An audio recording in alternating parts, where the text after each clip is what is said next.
এখনো রেডি কি রে কটা বাজে? আজ না তোর বিয়ে আর তুই এখন ঘুম থেকে উঠলি? বিয়ে করতে যাওয়ার ইচ্ছে নেই মামনি? কি ব্যাপার, তুমি এখনো রেডি হওনি? হ্যাঁ। ব্রাশ করছো সবে? অ্যালার্মই তো বাজেনি। বাবা বকো না প্লিজ, তাড়াতাড়ি রেডি হয়ে যাচ্ছি। শিগগির রেডি হ। দিশানি,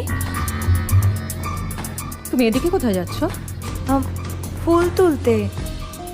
ফুল তুলতে তুমি? আমাকে যে বাড়িতে পাঠাচ্ছ, বরটা ছাড়া সবাই তো ডাকাত, তাই এখন থেকে ডাকাত কালীরই পুজো করতে হবে। ভাবলাম ডাকাত কালীর পুজো করেই গায়ে হলুদে বসবো। আরে মিষ্টি মিষ্টি গুলো পাঠান। কি করছেন কি? আত্মীয় স্বজন এসে যাচ্ছে বাড়িতে, একটু তাড়াতাড়ি করুন দাদা। চলো চলো।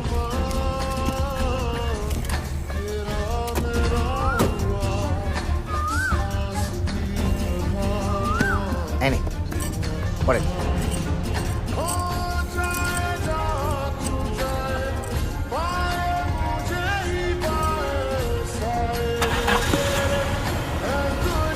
ছোট মা, ছোট মা, এই ছোট। কি হয়েছে কি? দিশানি দিদি ঘরে নেই। হ্যাঁ? ছোট বেনারসিটাও নেই, গয়না গাটি কিচ্ছু নেই। মানে এতক্ষণে বোধহয় দীপ আর দিশানি মুম্বাই ট্রেনে উঠে পড়েছে। কি? তুই কি করে জানলি? কি করে আবার? দিশানি আমার সামনে তো দীপকে আই লাভ ইউ বলেছিল। I love you.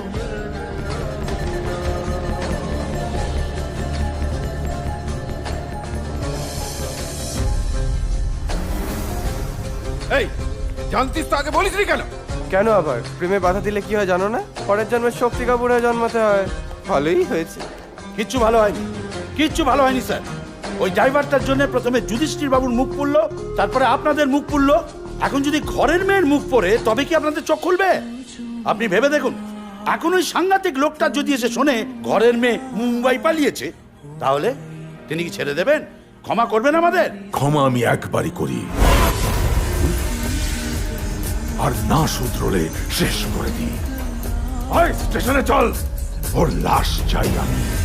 সর্বনাশ।